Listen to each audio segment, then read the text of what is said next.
Welcome back. I hope everyone had a chance to have something to drink. We have a great team here today. Part of when we're looking at Screen Australia, and Screen Australia, I mean this with all due respect. Sometimes as an external and your application doesn't go through at Screen Australia, and I know Fiona gave good reasons as to why this happens when we all tick boxes as we do, sometimes you wonder, why didn't that get through? What is it that I was missing? So we're going to talk a little bit about that today.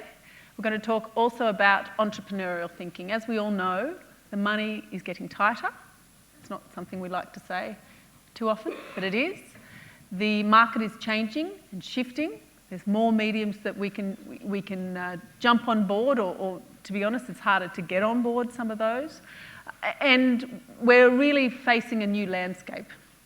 So it requires a lot of entrepreneurial thinking within our sphere. We're a small industry, relatively, and we have diverse, rich skills. So we've got a great collective of really exciting people up here.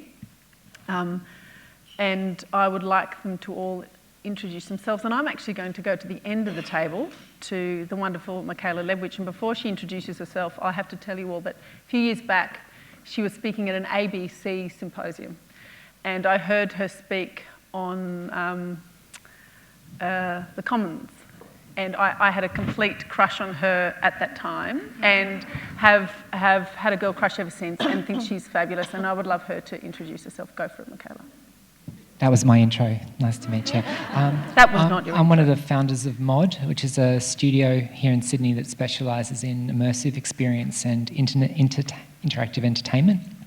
I'm also the Vice President Digital of the Australian Directors Guild. So I guess I'm here as an artist and an entrepreneur who is a creative and technical director on productions. Thank you, Michela. Patricia. Good morning. Patricia Powell-Hughes. I'm the Managing Director of EP Australia, which is a leading media and entertainment recruitment and executive search firm. And I'm also the Vice Chair of Media Ring, which is a reconciliation industry network group with a role to lead and inspire positive change with Aboriginal and Australian Torres Strait Islanders. Obviously, that's not the topic today, but I just wanted to give them a little plug while I was here. That's great. Mr. Harris. Hello, my name's Richard Harris. I'm the Head of Business and Audience at Screen Australia. Business and audience is a very broad term because we care about kind of everything about the health of the industry. But I'm here particularly to talk about kind of sort of the tips around making applications for enterprise-style programs that we run, including the Brilliant Careers, but generally the sort of things that can help you as you're thinking about coming in asking us for money. Thank you. Hello, I love having a microphone. I haven't often spoken with one. My name's Greer Simpkin. I'm currently a producer in a production company called Bunya Productions. I'm actually head of television. I left the ABC a year ago when my last role was the deputy head of TV fiction. Hi, I'm Jennifer Collins, a very croaky voice I've got to apologise for this morning. I'm head of non-fiction at a production company called Screentime. I'm in my third year at Screentime after spending many years at ABC TV, where I started off as a producer for many years and then moved into commissioning editor and EP, and spent some years as head of factual and then left the ABC when I was head of entertainment. Fantastic. Thank you all. Lovely to have you here. Now, I'm actually going to kick off with the hard question straight to Mr. Harris because, you know what, you're a man, you're at a table of women. We're going to put you in the hot spot just to kick off. The good thing is my batteries won't run out, so if I was at the end, I'd be in trouble.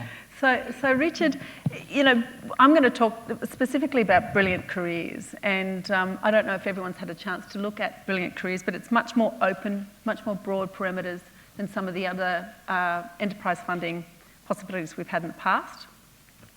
Can you give us some sort of understanding of that and some sort of tips on how we can make our applications stand out in that field, given the fact it's now so broad and maybe an understanding of how broad that is, actually. Yeah, well, I think it's important to know that it is its own standalone program, so it's not part of the enterprise program specifically, but it obviously comes from the enterprise school of thinking to try and get people to think beyond just sort of individual project by project. And so if you look in your packs, a nicely prepared top 10 takeaways, which I will go through a little bit, but basically the idea, when I was, we were thinking about this panel, I thought, well, it is a much broader, in terms of the guidelines, and Fiona's talked about it a little bit today, it is really trying to get the best ideas, the best projects and teams to come through with those ideas. So it's been left really, really broad, much broader than perhaps enterprise has been in the past. So the original enterprise was very much a business building program. The most recent enterprise has been focusing on very specific areas, including distribution and sort of development projects, as well as some business building elements. But I thought the important thing really is to actually try and work out, we'll go through these 10 tips and kind of go, what when you're coming in are the things that really stand out to the committee, both the external assessors internally, to really make your case. And I think there's some sort of generic tips that are worth you all thinking about. And the good thing is, as Fiona says, it's not about being prescriptive. These are just tips that can work for any sort of proposals that you're coming in with, just to kind of bear in mind. So I'll just run through them and you can take them away. And funnily enough, I just sort of whipped these up and then suddenly went, well, that 10 sounds about right. So there we go. And it's nicely alliterative with Tom 10 takeaways.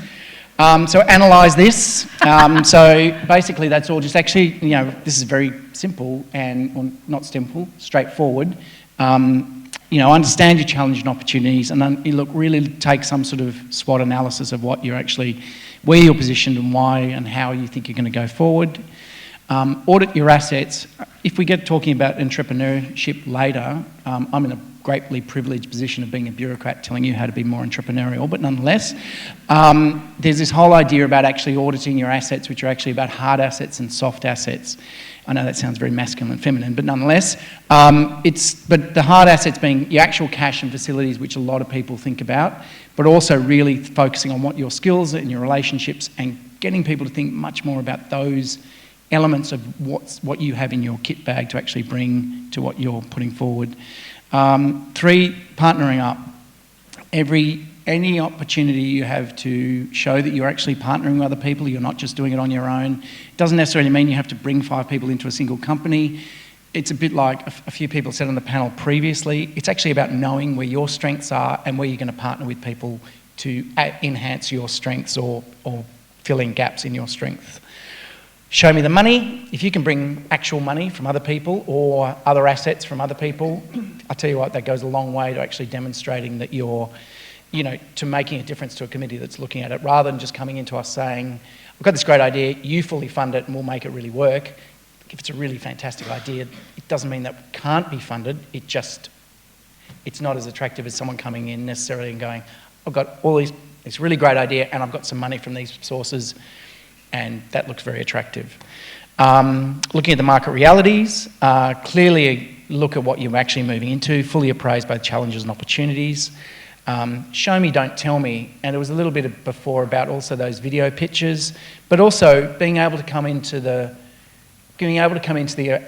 system or as an applicant and actually saying, this is what I have done, this is what this would look like, rather than saying, this is going to be a great idea, and that whole issue about putting a comma and not ending the sentence. The more you can actually demonstrate things, and again, this is an entrepreneurial idea about demonstrating sort of, if you've actually said, we've made this short that shows the concept of what this could be or this could look like, that actually just makes a difference. It doesn't always work because it's not always relevant, but the more you can show rather than tell is great. And also I think the point about the video pitch is use them creatively. The ones that have really actually made a difference haven't been people just going, I've got a great idea and this is how it's going to work and this is who we are. And the people who've actually done things, literally had, some of them have done kind of little sort of scenarios of pretend, comedy things. Some of them have just, played with it creatively and not necessarily taken a standard approach to it. So kind of think creatively about how you might use that pitch. Because it's actually your opportunity. This is your opportunity. The whole idea about the video pitch is to get away from the idea of you doing 50 pages of trying to convince people. It's your opportunity to really go, this is the idea, this is why it's great, this is what we're going to do, this is who we are. So you really want to think about the video pitch as if you're sitting in the room. Yeah. This is your opportunity to sit in the room and do your normal pitch. Yeah, and the idea is to take away the work you might need, the kind of detailed work that you might have had to do with the big business enterprises. Yep. So use that opportunity to actually see it as a shortcut. A shortcut. Why me? Why you're better than everyone else in the room or the industry to actually deliver this? What is it about you that's actually better to do something? What's the long game? So where you actually see this taking you, and actually once the money runs out, where you think it might take you from there. It doesn't have to be perfect, but actually the more you show you can demonstrate you're thinking about that, the better. Don't blow smoke. This is all about self-awareness. Just absolutely be really clear about your strengths, your weaknesses, and your business. Don't be afraid to say, you know that your strengths are here, you're going to partner up there, or you're going to be looking for this. Don't come in and say, I'm here, when actually the rest people may actually think you're there, because that will damage you. Well, it is all about perspective, I suppose. It's about perspective and self-awareness, and that actually, I think, generally the panel will respond better to self-awareness than they will to people trying to pump themselves up. And that's a very difficult thing to say, because we've been saying you also have to be confident in all of those things, but it's actually about being really confident where you're strong, and actually being confident about knowing where your weaknesses lie and what you're going to do about dealing with those. And then the final one is think about the taxpayer. Maybe that should have come first. But it is taxpayers' money, so don't always apply for the highest amount. Assess your plan in regards to what it should cost and what value it will genuinely have, and then ask for what you need to make it happen. So it's really about, again, demonstrating that you've put some thinking into it. It's not like the cap is this amount, so I'm just going to ask for $5,000 less than the cap. And funnily enough, it just worked out to be that. It's actually really going, this is what this program is, this proposal is, why it matters, and how much it's genuinely going to cost. That is a really good tip. Fantastic. I think that's really great to take home, and it's fantastic you've written those out for us. Thank you also for that, Richard. Now, if I describe Jen Collins to many people, I often incorporate the fact that she has had an extraordinary career at ABC, as has Greer, and now she's working in an organisation that is very well known. Jen, I will talk about your enterprise application with Screentime, but before we do, could you please talk about your move to Screentime and what that meant for you, and what were your choices behind making that move? Because I know it was quite well thought out. Look, as I mentioned before, I had a fantastic career at the ABC, and one that I'll always be grateful for, and I had some incredible mentors and managers and colleagues, including Greer and some great women. God, Courtney and Amanda and Carole, and there were some extraordinary women working there while I was there, and also some fantastic men like Kim Dalton, who was I worked directly to. He was the director of TV and was so fantastic at actually supporting women, and would give them mentoring, would give them executive coaches. You just had to put up your hand, and he would actually make that happen. And so I moved from head of factual, and then I got my dream job of head of entertainment at ABC. But I always knew that I had to leave at some point. I've got a 9-year-old and I've got a 12-year-old, and my working life is still going to be long and approaching 50, and I had very firm idea in my mind that I was going to be open to offers from production companies, and I had a firm idea in my mind which companies I wanted to work with. And it was really important for me to work with a company that was very commercial, having been at the ABC for so long, that the next step had to be a company that I was going to be facing up to commercial networks and learning. And I think internally at the ABC you do have that opportunity to learn so many facets of the business, from producing to commissioning and strategy and legals and deal making. And I felt I was so well equipped. But when Screentime came along, what they offered, or what I could see that they were offering me, was an opportunity to just keep learning. And there were some gaps in your learning at that time that you completely identified too, Jen. Yeah, what were completely. they? I mean, I think, the main thing is about the deals. I mean, they're completely different deals. Completely, not just in terms of making the shows, and I think we all know about, making shows across networks and, different needs in terms of cliffhangers or et cetera, but I think in terms of pitching, in terms of deal making, formats, international formats. I mean, Screentime, it's, Banerjee is a part owner of Screentime, so Banerjee being a French company, so that has opened my world up to, the global format business. And again, at the ABC, I was well aware of what BBC were doing, what Channel 4 were doing, what ITV were doing, but no idea really about what the commercials were doing. And it's just so important to be thinking globally now in terms of, sustainable businesses. But when you got to Screentime, you noticed there was a gap. What was their gap? Indeed. So when I got to Screentime, I basically sold myself on, I can come into Screentime, I can offer you a big, diverse slate of programs for non-fiction. So I'm head of non-fiction. Fiction at Screentime, as people would know, has been going very well. They were behind The Underbelly, Janet King, well-known drama producers, and they wanted someone to come in and really turn around the non-fiction side of the business and to expand in entertainment, factual documentary, and comedy. So I came in all guns blazing. I was really happy to be there. Landed a couple of commissions very quickly, but very quickly realised that we were missing one key ingredient, and that was development, and a really strong development producer in Screentime. And so I was pitching, I was, trying to develop these ideas, I was making shows, I was editing shows. I just couldn't be in, I wasn't doing my job well enough, and I had this big strategy and it just wasn't moving forward. And then 6 months in, Enterprise People came along, and it was just like a godsend. It was, it was really, the timing was just impeccable. And so through Enterprise People, I was able to identify... first of all, I had to internally pitch it, of course, to Screentime. They'd just spent money getting me in, getting a headhunter looking for the right person. I'd come in with this whole plan and then had to, stop and just say, OK, look, if we really want to achieve this plan, we need to look at this opportunity and we need to help support that opportunity. And hence the...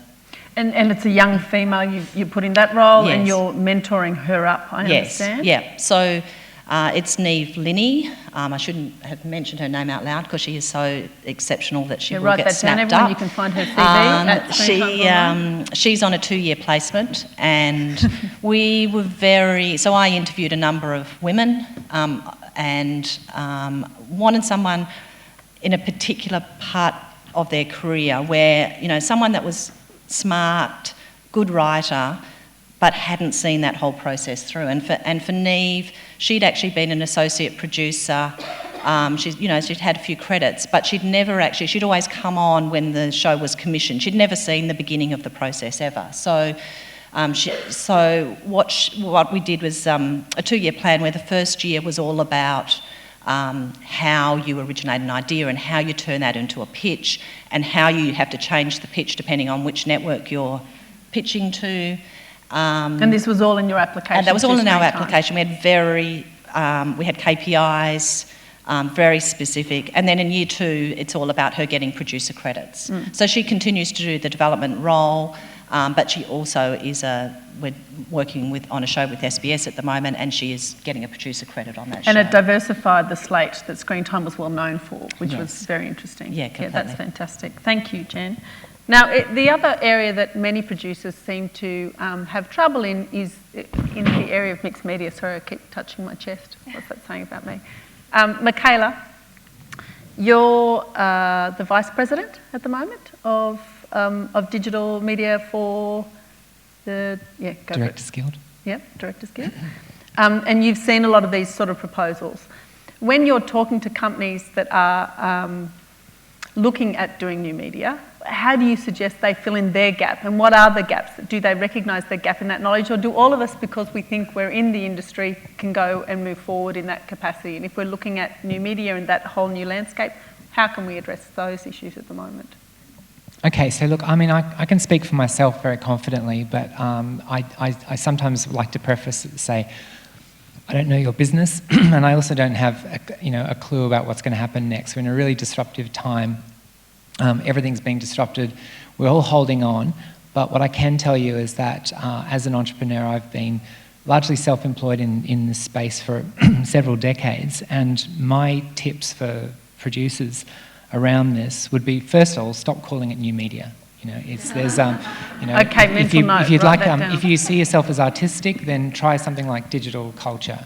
If you're a hard-nosed business person and that sounds too woolly, say media and technology. But we're talking about aspects of really robust billion-dollar businesses that exist across the planet that we can tap into.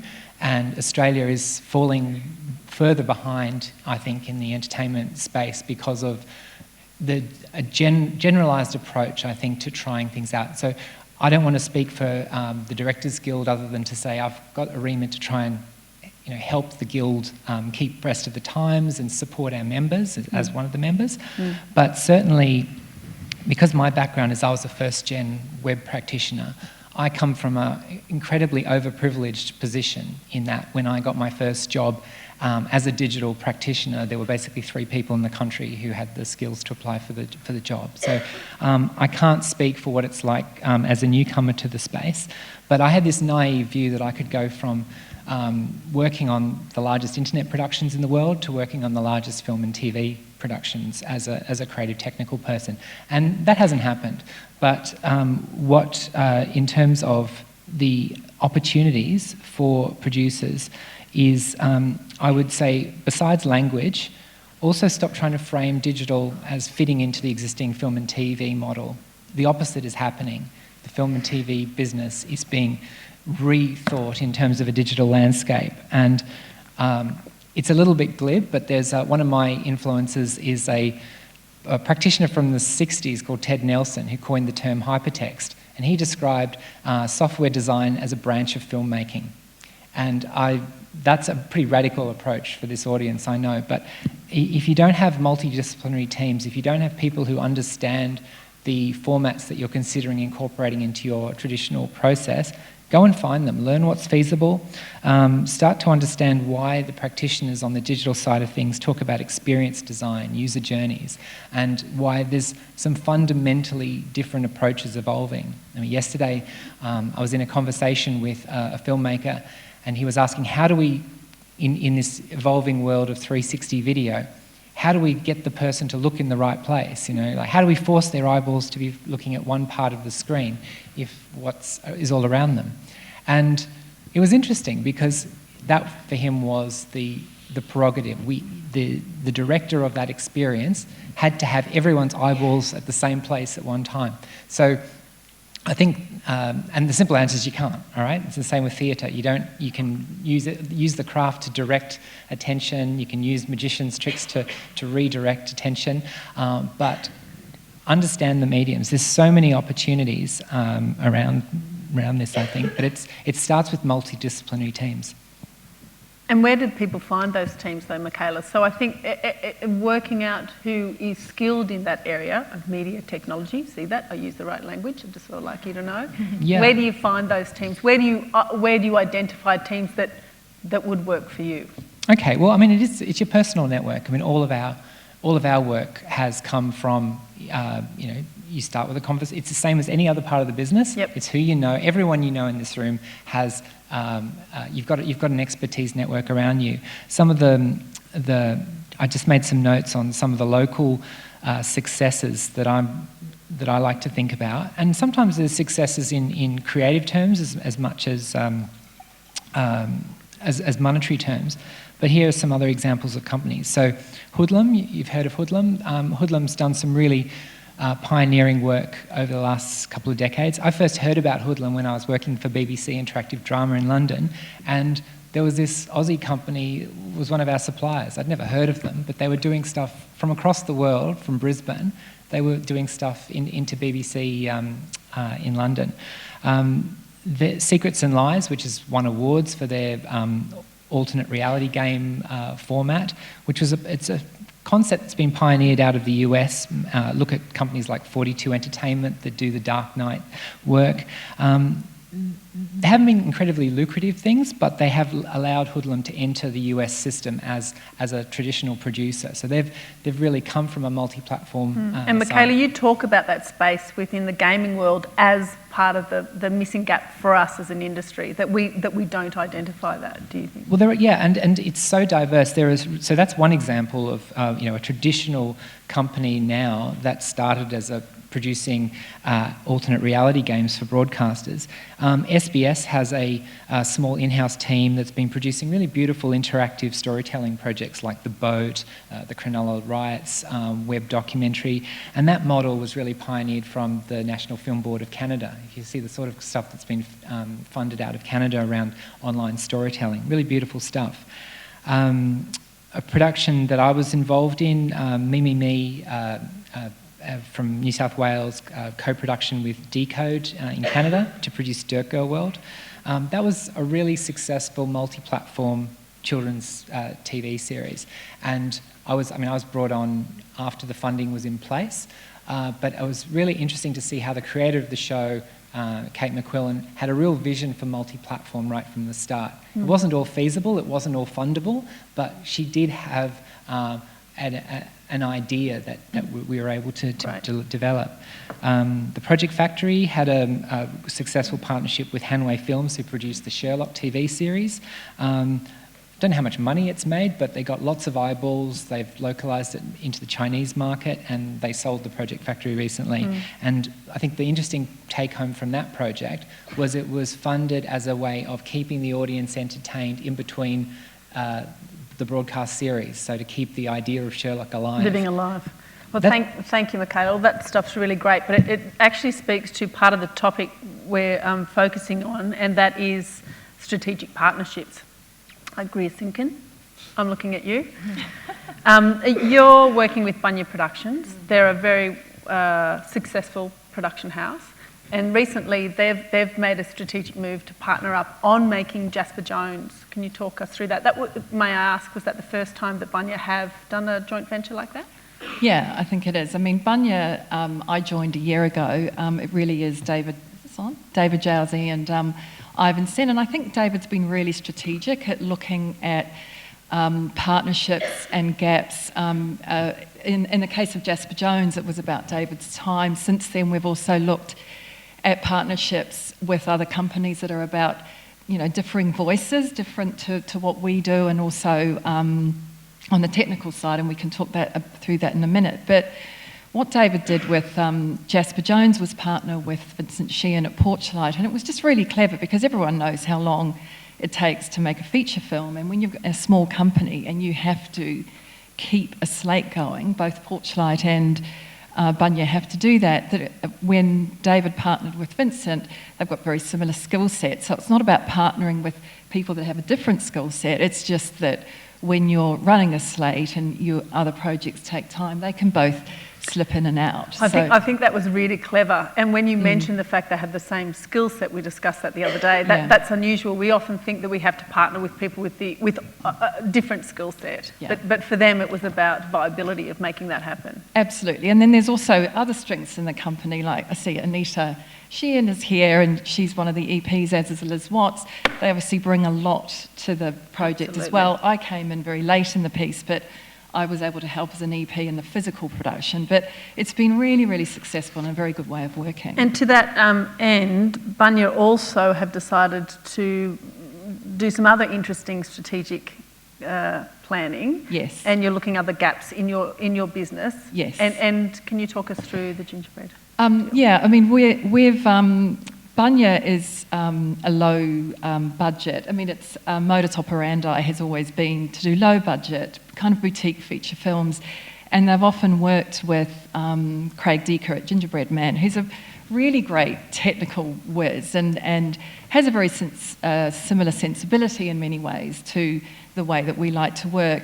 And we've really seen a gap in that as the budgets are kind of being crunched down, we've got to be really lateral about the way we make things. Absolutely. And Craig's been really good. He's worked on all of the features, all the projects that we're doing, but we're planning this year we've set up a company in Queensland. Bunya's actually a Queensland company, and we're doing a few projects up in Queensland. So we're working with him to really look at the kind of the technical aspects of post-production, because once you get to post, you're at the pointy end of production, and he's a really lateral thinker, so he's got really great technical skills.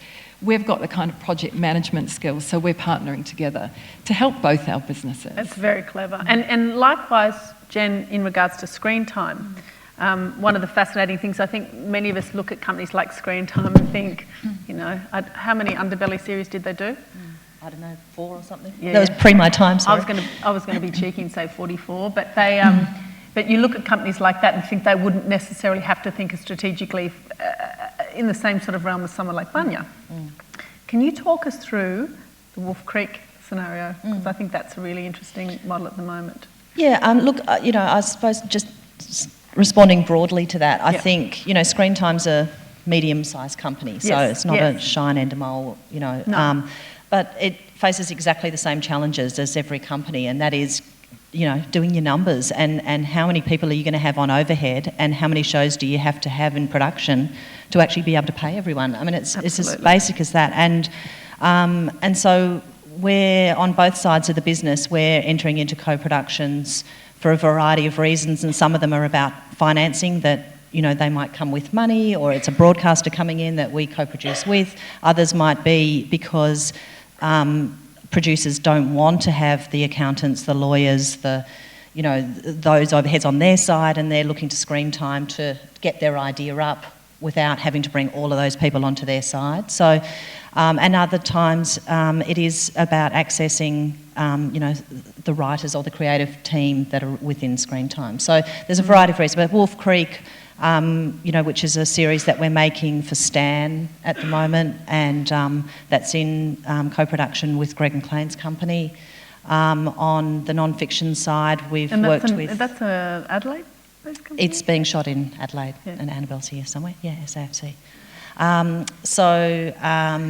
Yeah, so, and, you know, I mean, on both sides of the business, fiction and non-fiction, we're working with a number of different co-producers. I'm working with a number of writers of narrative comedy who, again, don't have the infrastructure around them, have got the ideas and need some help with writing and developing it further. We worked with Evershine on Outback Coroner, which was a series for Foxtel, with Helen. So yeah, I mean, I think, you know, it's unusual not to be doing that. Yeah. It's the new way forward, basically, I think, because there has been a long time that companies haven't done that, but it seems to be the idea for long-term survival. Patricia, you work very carefully with a lot of people that are that they might come to you with a bit of a seeded idea, but they need you to marry them to others and make that happen occasionally, particularly at the high end. Executive level. Can you talk us through some of that at the moment? Yeah, I do get the opportunity to speak to a lot of people who are either, you know, starting a career or at the top of their career and they're looking to move, or maybe people who might have, particularly when it comes to women, who might be coming back into a workforce situation and maybe having kids or something like that. So I've had the opportunity to speak quite a lot with them. And one of the sort of key things I think people, particularly in women, I suppose that's what we're here to talk about really, that they're looking for is for us to give them some advice how to navigate, you know, their careers. And it's, you know, it's a pretty big question, you know, what should I do with my career? Well, you know, how long's a piece of string and what can you do, and et cetera, et cetera. But some of the things that Richard touched on, I suppose, on his top 10, which he ended with, was this self-awareness. And, you know, when I was reflecting on what to talk about today, I think that self-awareness is one of the really key aspects that I want to impress upon everybody. Actually knowing your value, knowing what your your worth to yourself and approaching everything with that in mind. I think women have a tendency to discount, and I'd be really interested to see a show of hands when I explain what I think discounting's about, right? Discounting your own value. Well, you know, I've got kids and so I won't be able to work as much as he will. Or I'll have to, what if they get sick and I have to pick them up? I won't be able to be as good as him, right? But he's not going to say that, is he? Right? He's never going to say that. You can try. But, you know, so women sort of approach everything with some sort of discounting about what they're not going to be able to do, and then put forward a solution to you. And they've already put it down. So I would be really interested to see a show of hands. Who has ever negotiated a salary and thought, yep, that's what I'm worth, I'm going in, I'm going to do it, that's what I'm worth? Females, out of interest. Now, who's actually gone into it and thought, oh, I don't think I'll be able to get that much. Like, I'm not sure if I'm going to be, you know, I haven't really got the confidence in what I'm worth, you know. Exactly. I'd be interested, though, because... We can workshop that for you later, We can Richard. workshop that view. I remember being at another women information session for the Natalie Miller Foundation, and there was a question thrown to the audience about, you know, negotiating salaries and, you know, how to better get paid equality, etc. And I stood up and had this conversation, and a couple of young girls came up to me afterwards and said, look, you know, I'm in a situation where I'm trying to get a pay rise. I don't know how to approach it. You know, I don't know that I'm worth that much. I want to get 100,000, but I'll ask them for 90 because, you know what I mean? They was doing all this. And I went home and I'd had a conversation with my son the day before, who was out, you know, in the job market as well. And his attitude was like, oh, I'm going to ask for 120. You know, like, not even interested in what anyone else thinks. It's really about what he's worth to himself. I reckon that self-awareness that you were talking about, and that you obviously can use in any situation. I was really giving the examples around money and that, but when you're looking at putting in your applications, you know, knowing what you're worth and what your idea is worth and having that value and continuing to have that in your mind while you're doing it is, I think, really important. Well, that's been part of the reason why we called the session Mind the Gap, was talking to Richard about people realistically understanding where their gap is and what those strategic partners, who could they work with, who might complement them, who would help them move that project forward. How do you think, moving forward, Richard, when you're looking at some of the applications that are coming in and some of the strategic marriages that are happening, most of them, are you looking at cross industry platform marriages, or how are you looking at some of the more robust, impressive applications that are coming in the configuration? In enterprise, at least, I don't think we've been trying, certainly no prescription about it. It's not sort of suddenly going, you know, you've got to get some great big massive tech company that's going to come in and work, you know, I think that, and it's always a balance. It's trying to work out, where does the marriage actually make sense? How is this actually going to build value? How is this actually, rather than, and so there's sort of, maybe there's mixed messages here. There's not an interest in seeing things where it kind of feels disingenuous. No. Oh, we've got to tick the partnership box, so I'm going to bring in 17 partners. It's more, and it is about self-awareness. It's actually just or being confident about saying, this is where our company's been, this is where we want to get, this is our weaknesses, these are our strengths, here's the opportunities. Here are the people, here's the research we've done, here's the people we're putting in touch with us to actually help us to get to there. Brilliant. And so, I mean, it's a little bit like the previous panel, and so I can't speak specifically about the Brilliant Careers, but it's the same sort of principles that I think you hope that every applicant is bringing in. I think there is a little, we've had a little element of sort of seeing things, certainly in the last enterprise, which is trying to work out where's the innovation, where's the entrepreneurship, which is that thing about bringing other money or getting, you know, other things to the party, and actually about valuing your assets. I think this thing about self-awareness, actually knowing what assets you have, understanding that you have assets in this room, you have relationships, that you actually have a whole series of things that aren't actually cash in your bank, Yep. of which most of us have very little. And most people in the industry don't have a lot of, but they've got a whole series of other assets that they can leverage and use to create those opportunities. So it's actually understanding that and demonstrating you've got an understanding of that, I think. I'm not sure if that answers your question. No, you did. I think that actually that was pretty great, and it's not just marriages for marriage's sake. Now, Greer, thinking about that, you've got an ABC production. Am I allowed to mention that? That is an interesting marriage, I think. I think what our company is really interested in is diverse stories, actually. I was going to point to a couple of bits of research. I did a whole lot of research in a kind of swotty way before coming here today. And I would argue about, there's a whole lot of research, something that's come out, this is just by the by, that the Peterson Institute published a couple of weeks ago that just said, in its research of 21,000 companies around the world, if women are in, and it's a really dodgy word they use, C-suite, it reminds me of a maternity ward, but C-suite is like CEO, CFO, COO. If you have women in those, a number of women in your company, the evidence is there'll be more profitability. And in the diversity, the Hollywood Diversity Report, which must be about to come out again, but talking about diversity, proportional representation. This is in the US.